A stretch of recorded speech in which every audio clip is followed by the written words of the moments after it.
Hello, नमस्कार, आदाब, राधे राधे। मैं अमन सर आपके सामने उपस्थित हो चुका हूँ साइंस की क्लास लेकर। तो चलिए सेशन को स्टार्ट करते हैं और सभी लोग जल्दी से जुड़ेंगे और वीडियो को अपने ग्रुप में शेयर करेंगे। ओके, तो चलिए देखते हैं आज का पहला क्वेश्चन क्या है।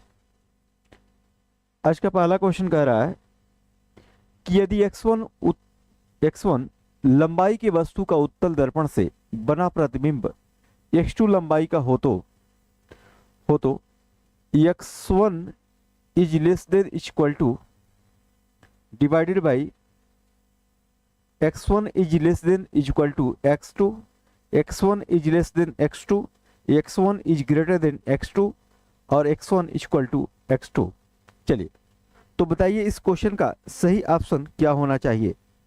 इस क्वेश्चन का सही ऑप्शन क्या होना चाहिए। ठीक है, चलिए तो आपको बता दें कि यहां पर क्या कहा जा रहा है। यहां पर कहा जा रहा है कि x1 लंबाई के वस्तु का उत्तल दर्पण बना प्रतिबिंब x2 लंबाई का हो तो। अब देखिएगा, ये जो x1 लंबाई के वस्तु की बात हो रही है, तो जो वस्तु का प्रतिबिंब होगा ना, जो वस्तु का प्रतिबिंब होगा, ठीक है, दर्पण से बने प्रतिबिंब से क्या होगा, हमेशा क्या होगा, बड़ा होगा। हमेशा क्या होगा, बड़ा होगा। यानी x2 is greater than x2 is greater then क्या हो जाएगा, x1। क्या हो जाएगा, x1। आप इसको ऐसे भी लिख सकते हो, ठीक है, x1 इज ग्रेटर देन क्या हो जाएगा, x2। x1 is greater then क्या हो जाएगा, x2। और जब x1 is greater than x2 है तो इस क्वेश्चन का सही जवाब क्या हो जाएगा, इस क्वेश्चन का सही जवाब हो जाएगा क्या, ऑप्शन 3। इस क्वेश्चन का सही जवाब क्या हो जाएगा, ऑप्शन 3। ओके, चलिए आइए अगला क्वेश्चन आपका क्या बोल रहा है। कह रहा है कि उष्मा की एसआई इकाई है। उष्मा की क्या इकाई है भैया, क्या जूल है, कैलोरी है, किलो कैलोरी है, अर्ग है। चलिए बताइए फटाफट इस क्वेश्चन का सही जवाब क्या हो जाएगा। तो उष्मा की एसआई जो इकाई है, उष्मा की एसआई इकाई क्या होनी चाहिए, तो उष्मा की एसआई इकाई होती है क्या, जूल। क्या होती है भैया, जूल। यानी इस क्वेश्चन का सही जवाब क्या हो जाएगा, यानी क्वेश्चन नंबर दूसरा का पहला ऑप्शन क्या हो जाएगा, सही हो जाएगा। पहला ऑप्शन क्या हो जाएगा, सही हो जाएगा। अगर उष्मा की और इकाई की बात करें ना, तो उष्मा की और इकाई में कैलोरी आ जाती है, कैलोरी आ जाती है, बीटीयू जिसे आप ब्रिटिश थर्मल यूनिट बोलते हैं। और क्या हो जाती है भैया, और कैलोरी हो गया, बीटीयू हो गया। इसके बाद थर्म भी उष्मा की क्या है, इकाई है। ठीक है, तो ये सब इकाइयाँ होती हैं। अर्ग जो है ना, यह ये कार्य की इकाई है। किसकी इकाई है भैया, कार्य की, सीजीएस इकाई है। ठीक है, सीजीएस इकाई है। ठीक है, चलिए आइए अगले क्वेश्चन की बात करें। अगला क्वेश्चन क्या कह रहा है, ये आपकी स्क्रीन पर है। ठीक है, हाँ अंकर, गुड इवनिंग जी। ठीक है, बिल्कुल अंकर, गुड इवनिंग। और आपने बिल्कुल सही ऑप्शन भी बताया, जूल। ठीक है, चलिए यहां पर पूछा जा रहा है कि माध्यम में ध्वनि तरंगों की प्रकृति होती है, क्या होती है भैया। पहला ऑप्शन कह रहा है न तो अनुदैर्घ्य न ही अनुप्रस्थ। दूसरा ऑप्शन कह रहा है केवल अनुदैर्घ्य। तीसरा ऑप्शन कह रहा है केवल अनुप्रस्थ। और चौथा ऑप्शन कह रहा है अनुदैर्घ्य और अनुप्रस्थ। ठीक है, तो चलिए आप लोग बताएंगे इस क्वेश्चन का सही ऑप्शन क्या हो जाएगा। ठीक है, इस क्वेश्चन का सही ऑप्शन क्या हो जाएगा। तो जो ध्वनि तरंगे होती है भैया ना, जो ध्वनि तरंगे होती है, ध्वनि तरंगे कैसी तरंग होती है भैया, अनुदैर्घ्य तरंग होती है। कैसी तरंग होती है, अनुदैर्घ्य तरंग होती है। और जो अनुदैर्घ्य तरंग है, अनुदैर्घ्य तरंग, ठीक है, इनके गमन के लिए माध्यम की आवश्यकता नहीं होती है। इनके गमन के लिए माध्यम की आवश्यकता नहीं होती है। किसकी आवश्यकता नहीं होती है भैया, मीडियम की आवश्यकता नहीं होती है, माध्यम की आवश्यकता नहीं होती है। ठीक ना, माध्यम की आवश्यकता नहीं होती है। तो ध्वनि एक क्या है भैया, ध्वनि एक अनुदैर्घ्य तरंग है। ध्वनि एक क्या है, अनुदैर्घ्य तरंग है। यानी केवल अनुदैर्घ्य तरंग है, सीधा सीधा समझिए, केवल क्या है, अनुदैर्घ्य तरंग है। ठीक है, चलिए केवल अनुदैर्घ्य तरंग है। तो इस तरीके से इस क्वेश्चन का सही जवाब क्या हो जाएगा, ऑप्शन 2 हो जाएगा। यानी तीसरे का दूसरा ऑप्शन क्या है, सही है। और बात करें थोड़ा सा, तो जो ध्वनि एक माध्यम से मतलब ध्वनि पर जब दाब बढ़ाते हैं ना, जब दाब बढ़ाते हैं तो ध्वनि पर कोई प्रभाव नहीं पड़ता है, लेकिन ताप का प्रभाव पड़ता है, ताप का प्रभाव पड़ता है। ठीक है, चलिए, तो इस क्वेश्चन का सही जवाब क्या हो जाएगा? ऑप्शन 2। ठीक है, बहुत अच्छे, बिल्कुल, हाँ 3 का बी हो जाएगा। एक एंगस्ट्रॉम का मान होता है क्या? 10⁻⁻10 माइक्रोन, 10⁻⁻2 माइक्रोन, 10⁻⁻4 माइक्रोन, या फिर 10⁻⁻6 माइक्रोन। चलिए बताएंगे इस क्वेश्चन का सही जवाब क्या होना चाहिए, इस क्वेश्चन का सही जवाब क्या होना चाहिए। चलिए बताइए बाबू, इस क्वेश्चन का सही जवाब क्या हो जाएगा? ठीक है, चलिए देखिए, देखिए एक एंगस्ट्रॉम इक्वल टू क्या होता है? एक एंगस्ट्रॉम इक्वल टू होता है 10⁻⁻10 मीटर होता है, 10⁻⁻10 मीटर होता है। यही तो पूछा गया है ना। अब यहां पर आपसे पूछा गया है कि इसकी वैल्यू माइक्रोन में पूछी गई है, किसकी? माइक्रोन में पूछी गई है। और आपको पता है कि एक माइक्रोन इक्वल टू 10⁻⁻6 मीटर होता है। क्या होता है? 10⁻⁻6 मीटर होता है। तो आपको बता दें कि 1 मीटर इक्वल टू क्या हो जाएगा? 1 मीटर इक्वल टू क्या हो जाएगा? 10⁻6 माइक्रोन हो जाएगा। 10⁻6 क्या हो जाएगा? माइक्रोन हो जाएगा। अब 1 मीटर के जगह पर हम माइक्रोन रख देंगे। ठीक है, तो 1 एंगस्ट्रॉम इक्वल टू 10⁻⁻10 और फिर इंटू मीटर के जगह पर 10⁻6 रख देंगे। ठीक है, अब क्या हो जाएगा? तो 10⁻⁻4 माइक्रोन हो जाएगा, 10⁻⁻4 माइक्रोन हो जाएगा। और किस ऑप्शन में है? तो ऑप्शन 3 में है, ऑप्शन 3। ठीक है, और इस तरीके से इस क्वेश्चन का ऑप्शन यानी चौथे का तीसरा ऑप्शन क्या हो जाएगा? सही हो जाएगा। ठीक है, चौथे का तीसरा ऑप्शन क्या हो जाएगा? सही हो जाएगा। ठीक है, चलिए एक एंगस्ट्रॉम का मान होता है, ठीक है, एक एंगस्ट्रॉम का मान होता है, माइक्रोन में पूछा गया है, तो एक एंगस्ट्रॉम इक्वल टू हो जाएगा क्या? 10⁻⁻10 मीटर। ठीक है, और सही तो है, बिल्कुल सही है। ठीक है, इस क्वेश्चन का यानी चौथे का तीसरा ऑप्शन क्या हो जाएगा? सही हो जाएगा। ठीक है, कैसे हैं आप सब लोग? ठीक है, ओंकार 4 का एक ऐसे हो जाएगा भाई, 4 का एक ऐसे हो जाएगा। आप बताओ, देखो यहाँ पर एंगस्ट्रॉम है ना, और यहाँ पर माइक्रोन है। अगर जो मीटर होता तब ये जाके सही होता, ठीक ना, मीटर होता तब जाके क्या होता? सही होता। यहाँ पर क्या है? माइक्रोन में पूछा गया है वैल्यू ना, तो माइक्रोन में हम निकालेंगे। ठीक ना, चलिए आइए अगले क्वेश्चन की बात करें।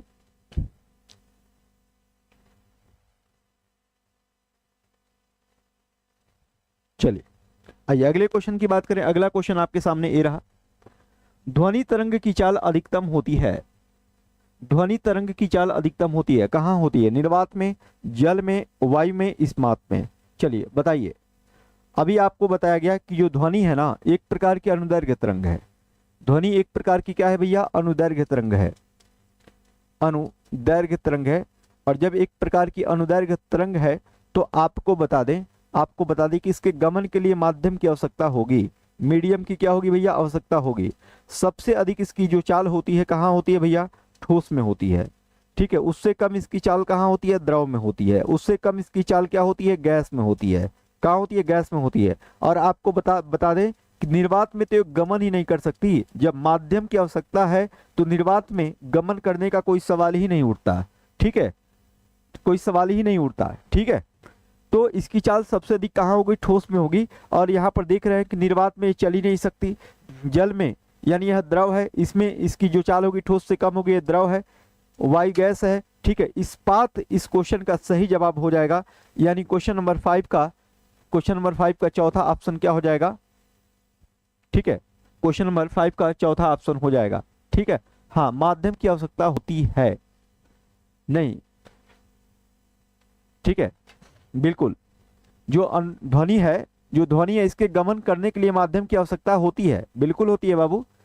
प्रकाश के गमन करने के लिए माध्यम की आवश्यकता नहीं होती है। ठीक ना, चलिए आइए बच्चे अगले क्वेश्चन की बात करें। अगला क्वेश्चन आपके सामने स्क्रीन पर दे रहा, क्या कह रहा है कि निम्न में से कौन सा पूर्ण स्तंभ परजीवी है? क्या विस्कम है, अमरबेल है, रेफ्लेशिया है, चंदन है। चलिए बताइए इस क्वेश्चन का सही जवाब क्या होना चाहिए। आपके सामने स्क्रीन पर क्वेश्चन लग चुका है, इस क्वेश्चन का सही जवाब बाबू आप देने की कोशिश करिए। ठीक है, चलिए चलिए इस क्वेश्चन का सही जवाब क्या हो जाएगा। ठीक है,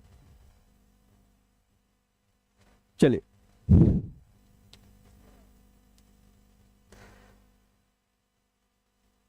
चलिए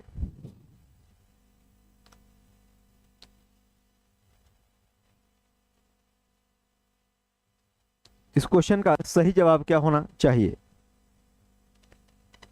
ठीक है, तो इस क्वेश्चन का सही जवाब क्या हो जाएगा भैया, इस क्वेश्चन का सही जवाब क्या हो जाएगा। चलिए, हाँ बी बता रहे हैं लोग। ठीक है, सिवाय बी बता रहे हैं, बहुत अच्छे बाबू। चलिए बिल्कुल इस क्वेश्चन का सही जवाब क्या हो जाएगा, अमरबेल। ठीक है, अमरबेल। इसको ना, इसको कसकुटा भी कहा जाता है। क्या कहा जाता है, कसकुटा भी कहा जाता है। अमरबेल को कसकुटा भी कहा जाता है। ठीक ना, इसको क्या बोलते हैं आप भैया, कसकुटा कहते हैं, कसकुटा कहते हैं। और आपको बता दें कि इसके अंदर क्लोरोफिल नहीं होता है, क्लोरोफिल नहीं होता है। और जब क्लोरोफिल नहीं होता है तो इसका इसका जो तना होता है ना, पूर्ण स्तंभ परजीवी होता है। ठीक है, और इस तरीके से सातवें का दूसरा ऑप्शन क्या हो जाएगा, सही हो जाएगा। अरे आप देखे होंगे वृक्षों पर लटकी जो शाखाएं होती है ना, जो इसकी, हाँ ठीक है, जो इसकी लताएं होती है ना, लताएं क्या होती हैं, लटकी होती हैं। और आपको बता दें कि जहां जिस पौधे पर अमरबेल गया उस पौधे की कहानी खत्म। ठीक ना, चलिए आइए अगले क्वेश्चन की बात करें। अगला क्वेश्चन आपके सामने ये रहा। ठीक है, चलिए अगला क्वेश्चन आपके सामने ये रहा। कहा जा रहा है कि पौधों में होने वाली घटनाओं का मिलान कीजिए। ठीक है, पौधों में होने वाली घटनाओं का क्या करिए, मिलान करिए। ठीक है, अब यहां पर मिलान करना है। ठीक है, क्या जल का अवशोषण जाइलम द्वारा होता है, खनिज का अवशोषण फ्लोएम द्वारा होता है, जल परिवहन का काम मूलरोम करते हैं, या फिर खनिज परिवहन का काम एपीब्लेटेमा करता है। चलिए क्वेश्चन नंबर 8वें का सही ऑप्शन आप देने की कोशिश करिए। चलिए क्वेश्चन नंबर 8वें का सही ऑप्शन आप देने की कोशिश करिए। ठीक है, चलिए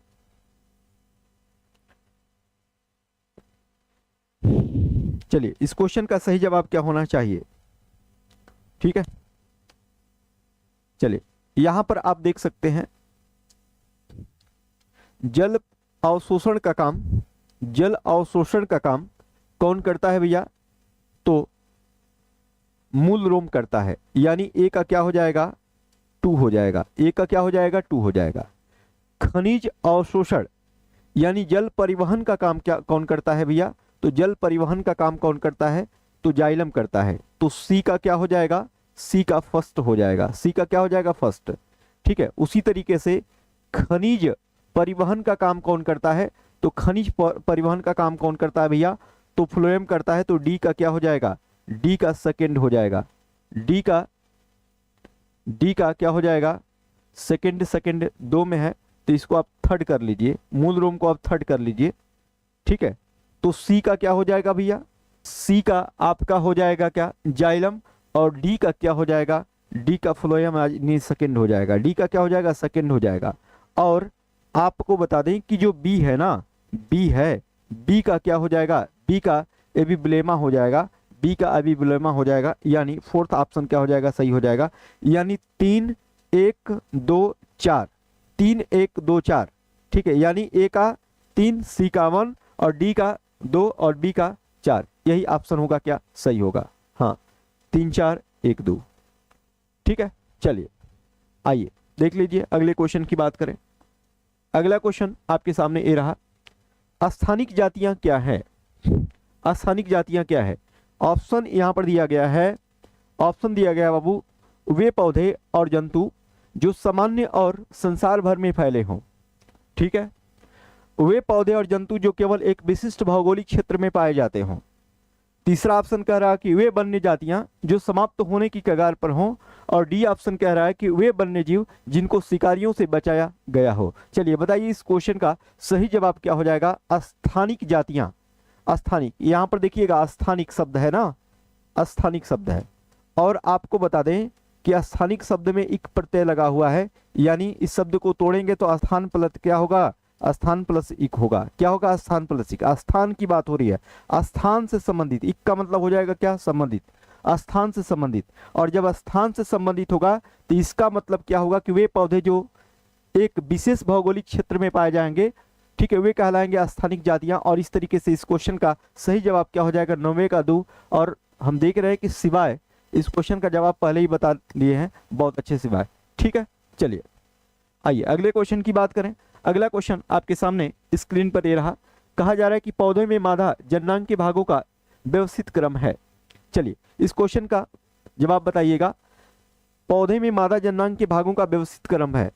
क्या अंडाशय, वर्तिकाग्र, वर्तिका एवं पुष्पासन, ठीक है, वर्तिकाग्र, अंडाशय एवं पुष्पासन, ठीक है, इसी को इधर उधर करके दिया हुआ है। ठीक है, चलिए इस क्वेश्चन का सही जवाब लगाने की कोशिश करिएगा, यानी 10वें का कौन सा ऑप्शन होना चाहिए। चलिए फटाफट से इस क्वेश्चन का जवाब दीजिए आप लोग।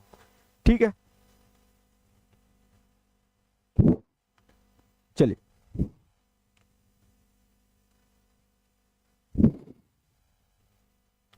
ठीक है, चलिए इस क्वेश्चन का सही जवाब क्या होना चाहिए। ठीक है, चलिए देखिए, पहली बात कि आप एक फूल बना लो। ठीक है, लीजिए, हमारा तो फूल बन गया। ठीक है, इसके नीचे आप एक पुष्पासन लगा लो, लगा लिया हमने। ठीक है, जो इसका ऊपर वाला भाग है ना, जो इसका ऊपर वाला भाग है, ए वाला जो भाग है, इस वाले भाग को आप क्या बोलते हैं, वर्तिकाग्र बोलते हैं। क्या बोलते हैं, वर्तिकाग्र बोलते हैं, वर्तिकाग्र बोलते हैं। ठीक है, चलिए बहुत अच्छे। ये वाला जो भाग है इसे आप बोलते हैं क्या, वर्तिका बोलते हैं। क्या बोलते हैं, वर्तिका बोलते हैं। यह वाला जो भाग है ना, इस वाले भाग को आप क्या बोलते हैं, अंडाशय बोलते हैं। क्या बोलते हैं, अंडाशय, अंडाशय बोलते हैं। और इस वाले भाग को आप क्या बोलते हैं, पुष्पासन बोलते हैं। क्या बोलते हैं भैया, पुष्पासन, यानी पुष्प का आसन, पुष्पासन, पुष्प जिस पर टिका होता है ना, वही पुष्पासन है। ठीक है, तो वर्तिकाग्र, वर्तिका का अगला भाग वर्तिकाग्र, ठीक है, उसके नीचे वर्तिका, उसके बाद अंडाशय, पुष्पासन किस विकल्प में दिया है, सबसे पहले वर्तिकाग्र। देखिए वर्तिकाग्र सिर्फ चौथे में ही है, और इस तरीके से इस क्वेश्चन का सही जवाब क्या हो जाएगा, चौथा हो जाएगा। ठीक है, चौथा हो जाएगा। ठीक है, चलिए आइए अगले क्वेश्चन की बात करें। अगला क्वेश्चन कह रहा है कि कैल्सिनेशन कौन सा प्रदर्शित करता है। ठीक है, कैल्सिनेशन कौन सा प्रदर्शित करता है। क्या Mg यानी magnesium carbonate, magnesium oxide plus carbon dioxide, या फिर सिल्वर प्लस हाइड्रोक्लोरिक अम्ल, ऑक्सीजन, सिल्वर क्लोराइड, ठीक है, या फिर ये। चलिए इस क्वेश्चन का जवाब दीजिएगा। कैल्सिनेशन, कैल्सिनेशन है क्या, पहली बात तो ये समझिएगा। ठीक है, कैल्सिनेशन है क्या, तो आपको बता दें कि यदि कोई धात्विक ऑक्साइड है, धात्विक कार्बोनेट है, इसको क्या किया जाएगा, वायु की अनुपस्थिति में जब हम गर्म करेंगे, वायु की अनुपस्थिति में जब हम गर्म करेंगे तो धात्विक ऑक्साइड प्राप्त हो, और साथ ही साथ क्या प्राप्त हो आपको, कार्बन डाइऑक्साइड प्राप्त हो। तो यह प्रक्रिया क्या कहलाती है, कैल्सिनेशन कहलाती है। क्या कहलाती है भैया, कैल्सिनेशन कहलाती है। इसे निस्तापन, हिंदी में क्या बोलते हैं, इसे निस्तापन बोलते हैं। क्या बोलते हैं भैया, निस्तापन बोलते हैं। और इस तरीके से इस क्वेश्चन का सही जवाब क्या हो जाएगा, 11 का पहला। मतलब धात्विक कार्बोनेट को वायु की अनुपस्थिति में गर्म करने पर धात्विक ऑक्साइड के साथ साथ कार्बन डाइऑक्साइड बनता है, तो यह अभिक्रिया क्या कहलाती है भैया, कैल्सिनेशन कहलाती है, निस्तापन कहलाती है। और इस तरीके से इस क्वेश्चन का सही जवाब क्या हो जाएगा, 11 का पहला ऑप्शन सही हो जाएगा। ओके, चलिए आइए अगले क्वेश्चन की बात करें। ये रहा आपके सामने अगला क्वेश्चन। कौन रंगहीन गैस लेड एसीटेट पेपर को काला कर देती है। क्या सल्फर डाइऑक्साइड है, क्या क्लोरीन है, क्या हाइड्रोजन सल्फाइड है, क्या या फिर ब्रोमाइड है। चलिए बताइए इस क्वेश्चन का सही जवाब क्या होना चाहिए। इस क्वेश्चन का सही जवाब क्या होना चाहिए। चलिए इस क्वेश्चन का, हाँ ओके गुरुदेव, ठीक है। चलिए एक बार शिवाय बाबू अपने ग्रुप में शेयर करिए, बच्चों को जोड़िए, मजा आएगा तभी, ठीक है। हाँ क्योंकि बच्चे जुड़ेंगे तो मजा आएगा। चलो बताओ बाबू, इस क्वेश्चन का सही जवाब क्या होना चाहिए आपका? ठीक है,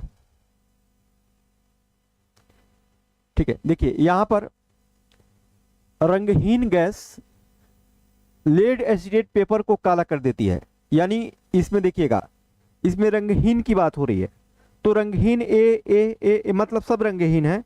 तो जो हाइड्रोजन सल्फाइड है ना, यह लेड एसिटेट पेपर को क्या कर देती है? काला कर देती है, हाइड्रोजन सल्फाइड। यानी क्वेश्चन नंबर 12 का कौन सा ऑप्शन हो जाएगा? ऑप्शन 3 हो जाएगा, ऑप्शन 3। ओके, चलिए आइए अगले क्वेश्चन की बात करें।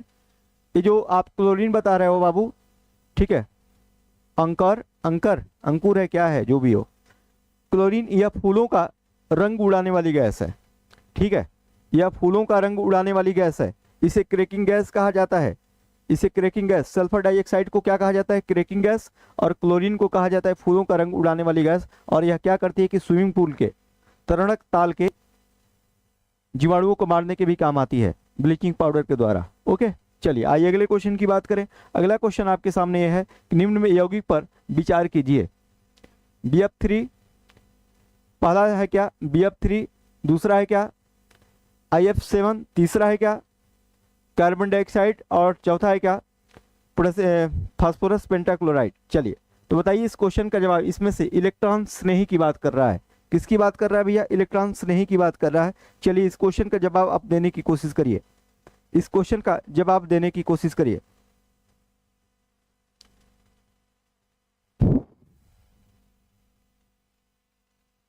ठीक है,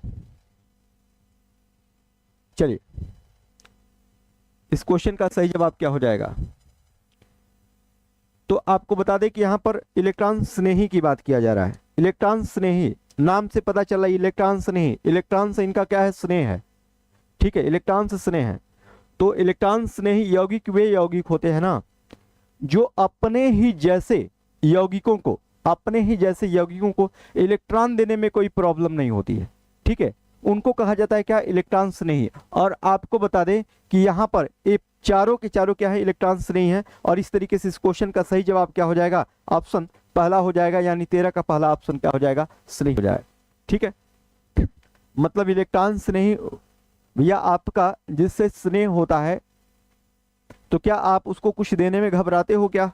नहीं ना, बस वही बात यहां पर भी है। ठीक है, चलिए यहां पर आपके सामने क्वेश्चन लग चुका है। कहा जा रहा है कि निम्न में से कौन सा नाभिक स्नेही योगज अभिक्रिया के साथ सबसे पहले अधिक क्रियाशील है? यहां पर ऑप्शन आपके दिए गए हैं। ठीक है, यहां पर आपके ऑप्शन दिए गए हैं। चलिए बताइए इस क्वेश्चन का सही जवाब क्या होना चाहिए? सही जवाब क्या होना चाहिए? चलिए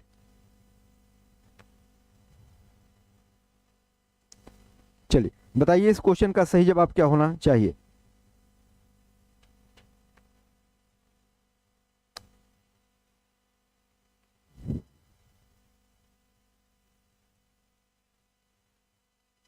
चलिए बताइए इस क्वेश्चन का सही जवाब क्या होना चाहिए? फटाफट से, बिल्कुल वेट नहीं करना है।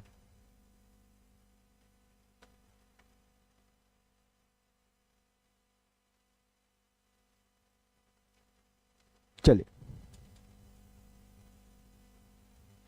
देखिए भैया, ये सेम क्वेश्चन है आपका। ठीक है, सेम क्वेश्चन है। नाभिक से नहीं, उसमें इलेक्ट्रॉन से नहीं पूछा था, इसमें नाभिक से नहीं। योगज अभिक्रिया के सबसे अधिक क्रियाशील कौन है? तो सबसे अधिक क्रियाशील जो है नाइट्रोजन डाइऑक्साइड और CHO। ठीक है, यानी एल्डिहाइड। इस तरीके से इस क्वेश्चन का यानी 14 नंबर क्वेश्चन का सही ऑप्शन क्या हो जाएगा? पहला हो जाएगा। ठीक है, चलिए आगे देखिए। क्वेश्चन नंबर नेक्स्ट क्या बोल रहा है कि आवर्त सारणी, आवर्त के एक वर्ग में ऊपर से नीचे की ओर जाने पर विद्युत ऋणात्मकता के मान में कमी आती है, परमाणु त्रिज्या में वृद्धि होती है, आयनन एंथैल्पी के मान में कमी आती है। ABC, केवल A, केवल B, केवल C। चलिए बता रहे हैं क्या? ये आवर्त की बात बोल रहे हैं कि अगर जो आवर्त में हम ऊपर से नीचे जाएं तो क्या होगा? ऊपर से नीचे जाएं तो क्या होगा? क्या ऊपर से नीचे जाने पर विद्युत ऋणात्मकता यानी इलेक्ट्रोनेगेटिविटी में कमी आती है क्या? बिल्कुल कमी आती है। आवर्त में ऊपर से नीचे जाने पर इलेक्ट्रोनेगेटिविटी में कमी आती है। ठीक है। परमाणु त्रिज्या में वृद्धि होती है, बिल्कुल ये भी बात सही है। ठीक है। आयनन एंथैल्पी के मान में क्या होती है, कमी आती है, ये भी बात क्या है, सही है। ठीक है। यानी ए बी सी ये तीनों क्या है, सही है। और जब तीनों सही है तो इस क्वेश्चन का सही जवाब क्या हो जाएगा, ऑप्शन एक, यानी इस क्वेश्चन का पहला ऑप्शन क्या हो जाएगा, सही हो जाएगा।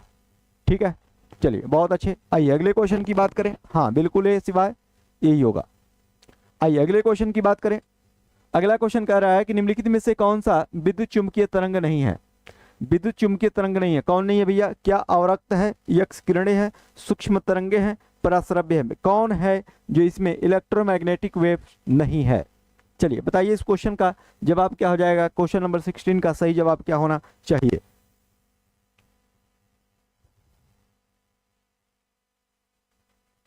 ठीक है। विद्युत चुंबकीय तरंग नहीं है। ठीक है, बताइए। चलिए तो आपको बता दें कि विद्युत चुंबकीय तरंग क्या होती हैं। वह ऐसी तरंगे जिनके संचरण के लिए किसी माध्यम की आवश्यकता नहीं होती। ठीक है। और ये निर्वात में भी क्या कर सकती हैं, संचरित कर सकती हैं। ठीक है।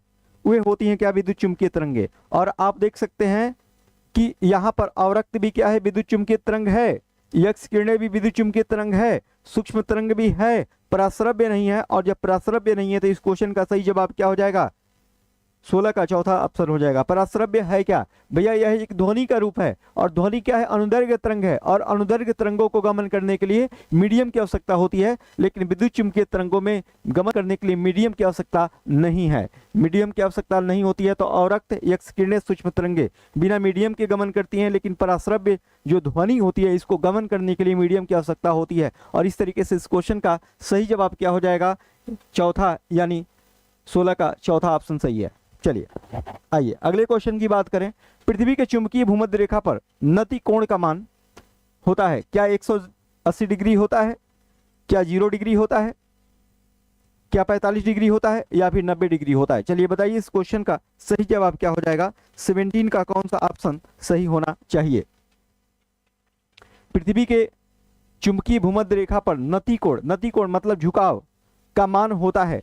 तो झुकाव का मान कितना होता है भैया, भूमध्य रेखा की बात हो रही है, कितना होगा, 0 होगा। क्या होगा, 0 होगा। इस क्वेश्चन का सही जवाब क्या हो जाएगा, ऑप्शन 2, यानी 17 का दूसरा ऑप्शन क्या हो जाएगा, सही हो जाएगा। आइए अगले क्वेश्चन की बात करें। अगला क्वेश्चन कह रहा है कि डेसिबल है, एक वाद्य स्वरक है, एक वाद्य यंत्र है, शोर का तरंगदैर्घ्य है, ध्वनि स्तर की एक माप है।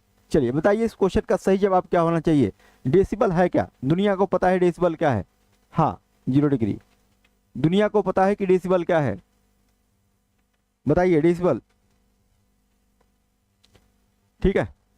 तो आपको बता दें कि जो डेसिबल है ना, यह ध्वनि स्तर की एक क्या है, माप है। यानी ध्वनि की तीव्रता को मापने वाला एक इकाई है, मापने वाली एक क्या है, इकाई है। और इस तरीके से 18 का चौथा ऑप्शन क्या हो जाएगा, सही हो जाएगा। बहुत अच्छे।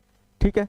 चलिए हाँ 18 का डी, बहुत अच्छे, बहुत बढ़िया, सिवाय बहुत ही बेहतरीन ऑप्शन दे रहे हो।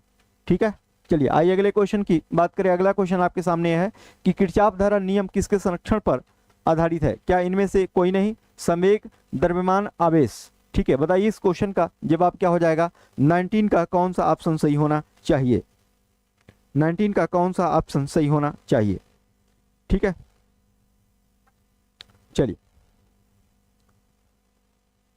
चलिए आपको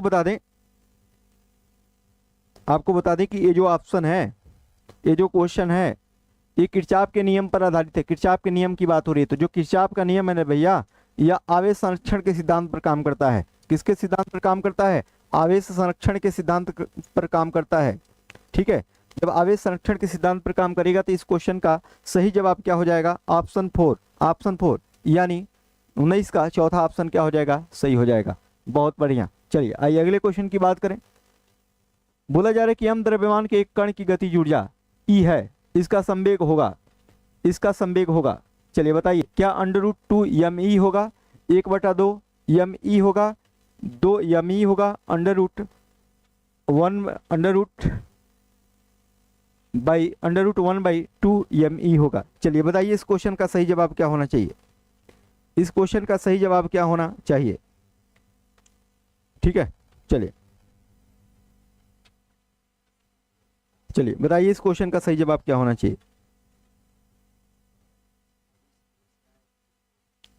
ठीक है, इस क्वेश्चन का सही जवाब क्या होना चाहिए? चलिए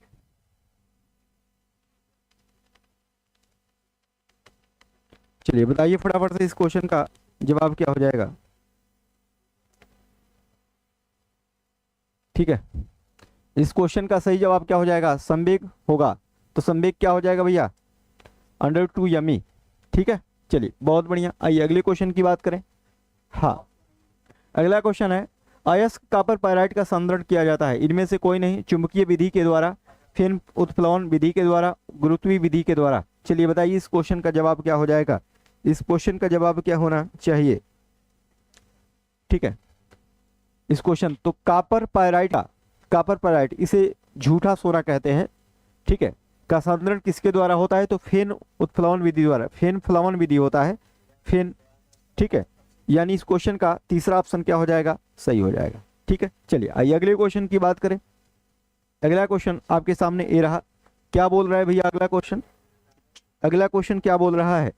देखिए अगला क्वेश्चन कह रहा है कि मिथाइल प्रोपेन में त्रियो कार्बन की संख्या है, मिथाइल प्रोपेन में कार्बन की संख्या है। ठीक है, मिथाइल प्रोपेन में कार्बन की संख्या है, यानी 3 डिग्री कार्बन की संख्या है। चलिए बताइए इस क्वेश्चन का जवाब क्या हो जाएगा? ठीक है, ये 3 डिग्री है, आप इसको ना थोड़ा सा आप इसको ऐसे कर लेना। ठीक है, 3 डिग्री कार्बन की संख्या है, ऐसे बताना था। ठीक है, कार्बन की संख्या है। चलिए तो ठीक है, कार्बन की संख्या कितनी है भैया? तो इसमें 3 डिग्री कार्बन की संख्या मिथाइल प्रोपेन में क्या होती है? 1 होगी। क्या होगी भैया? 1 होगी। ठीक है, क्या होगी? 1 होगी। चलिए आइए अगले क्वेश्चन की बात करें। अगला क्वेश्चन आपके सामने ये है, कहा जा रहा है कि निम्नलिखित यौगिक का IUPAC नाम क्या होगा? ये यौगिक है CH3 बॉन्ड CH, ठीक है, OCH3 और CH3। इसका IUPAC यानी international union for pure and applied chemistry, इसका पूरा नाम क्या होगा? पूरा नाम बोल रहे हैं, इसका IUPAC नाम क्या होगा जो यौगिक आपको बोर्ड पर दिया हुआ है? ठीक है, चलिए बताइए। ठीक है, ठीक है, तो क्या हो जाएगा यहां पर? 1 2 मेथॉक्सी प्रोपेन, 2 मेथॉक्सी प्रोपेन हो जाएगा। इस क्वेश्चन का नाम क्या हो जाएगा भैया? 2 मेथॉक्सी प्रोपेन हो जाएगा, 2 मेथॉक्सी प्रोपेन, यानी इस क्वेश्चन का चौथा ऑप्शन हो जाएगा, यानी 23 का चौथा ऑप्शन सही हो जाएगा। आइए, कार्बन के बाद श्रृंखलन बहुत हेतु बंद ऊर्जा है, PNSSI। ठीक है, PNSSI। चलिए बताइए इस क्वेश्चन का सही जवाब क्या होना चाहिए? चलिए इस क्वेश्चन का सही जवाब क्या होना चाहिए? ठीक है, कार्बन के बाद श्रृंखलन हेतु बंद ऊर्जा है, फास्फोरस के पास, नाइट्रोजन के पास, सल्फर के पास, सिलिकॉन के पास। ठीक है, बताइए। तो यहां पर आपका कार्बन के बाद अगर जो श्रृंखलन हेतु बंद ऊर्जा किसी के पास है, देखिए सबसे अधिक जो श्रृंखलन हेतु बंद ऊर्जा जो होती है वो किसके पास होती है? कार्बन के पास होती है। कार्बन के बाद किसके पास होती है? तो सिलिकॉन के पास होती है। किसके पास? सिलिकॉन के पास। SI नहीं है, क्या है? सिलिकॉन है। ठीक है, यानी क्वेश्चन नंबर 24 का चौथा ऑप्शन क्या हो जाएगा? सही हो जाएगा। ठीक है, चलिए आइए क्वेश्चन नंबर 25 को देखिए। क्वेश्चन नंबर 25 का सही ऑप्शन क्या होना चाहिए? चलिए देखिए, कहा जा रहा है कि पदार्थ X के मोल को पदार्थ के मोल में घोला गया। अब यहां पर ए ऑप्शन कह रहा है कि पदार्थ X तथा Y के मोल अंशों का योगफल 1 होता है। ठीक है, X का मोल अंश बराबर X के मोलों की संख्या बटे बिलियन के मोलों की संख्या। ठीक है, Y का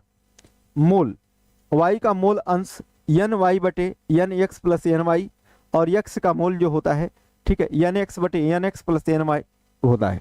ठीक है, तो ये बोला जा रहा है कि मोल में घोला जाए, पदार्थ यक्स के मोल को पदार्थ के मोल में घोला गया तो क्या क्या कंडीशन हो सकती है। तो कंडीशन इसमें ए भी हो जाएगी, बी भी हो जाएगी, सी भी हो जाएगी, डी नहीं होगी। यानी इस क्वेश्चन का सही जवाब क्या हो जाएगा, ए बी सी, यानी 25 का क्या हो जाएगा, पहला ऑप्शन सही हो जाएगा। ठीक है, चलिए आइए अगला क्वेश्चन बोल रहा है कि निम्नलिखित में से कौन सा विटामिन हार्मोन की तरह कार्य करती है। क्या vitamin E, vitamin B, vitamin C, vitamin D. चलिए बताइए कौन ऐसी विटामिन है जो हार्मोन की तरह काम करती है। और आपको बता दें कि जो विटामिन डी है, विटामिन डी का निर्माण हमारी बॉडी के अंदर होता है, हमारी बॉडी के अंदर होता है, और इसके बनने में जो सहायक है सूर्य का प्रकाश सहायक होता है। ठीक है, तो हमारी बॉडी में इस विटामिन का निर्माण हो रहा है, तो यह विटामिन हार्मोन की तरह क्या करती है, काम करती है। और इस तरीके से इस क्वेश्चन का सही जवाब क्या हो जाएगा, ऑप्शन नंबर चौथा हो जाएगा, 26 का चौथा ऑप्शन सही हो जाएगा। आगे 5 जगत वर्गीकरण विधि के अनुसार बैक्टीरिया और नीलहरित शैवाल को सम्मिलित किया गया है। क्या पादप जगत में, प्रोटिस्टा में, कवक में, मोनेरा में। ठीक है, तो 5 जगत जो 5 किंगडम क्लासिफिकेशन है, इसमें बैक्टीरिया और नीले हरे शैवाल को कहाँ पर रखा गया है। तो नीले हरे शैवाल को और बैक्टीरिया को रखा गया है मोनेरा संघ में। कहाँ रखा गया है भैया, मोनेरा में रखा गया है। यानी क्वेश्चन नंबर 27 का चौथा ऑप्शन क्या हो जाएगा, सही हो जाएगा। क्वेश्चन नंबर 27 का चौथा ऑप्शन क्या हो जाएगा भैया, सही हो जाएगा। ठीक है, चलिए आइए अगले क्वेश्चन की बात करें। अगला क्वेश्चन आपके सामने ये रहा, कहा जा रहा है कि निम्न में से कौन सा उत्तक है। फेफड़ा, भैया ये तो अंग है। अंडाशय, अंडाशय ये भी अंग है। रक्त, वृक्क, तो रक्त क्या है भैया, तरल संयोजी उत्तक है। क्या है, तरल संयोजी उत्तक है, तरल संयोजी उत्तक है। जब तरल संयोजी उत्तक है तो यही उत्तक है भाई, यही उत्तक है। ठीक है, ये क्या करता है, सभी अंगों को जोड़ने का काम करता है। यानी 28 का तीसरा ऑप्शन क्या हो जाएगा, सही हो जाएगा। 28 का तीसरा ऑप्शन क्या हो जाएगा भैया, सही हो जाएगा। बहुत बढ़िया, आइए अगले क्वेश्चन की बात करें। अगला क्वेश्चन आपके सामने स्क्रीन पर ये रहा, कहा रहा है कि अंड जनन की प्रक्रिया में जो हार्मोन अधिकतम होता है उसका नाम क्या है। LH, progesterone, estrogen, FSH। चलिए बताइए इस क्वेश्चन का सही जवाब क्या होना चाहिए, इस क्वेश्चन का सही जवाब क्या होना चाहिए। ठीक है, इस क्वेश्चन का सही जवाब क्या होना चाहिए। तो इस क्वेश्चन का सही जवाब हो जाएगा भैया क्या,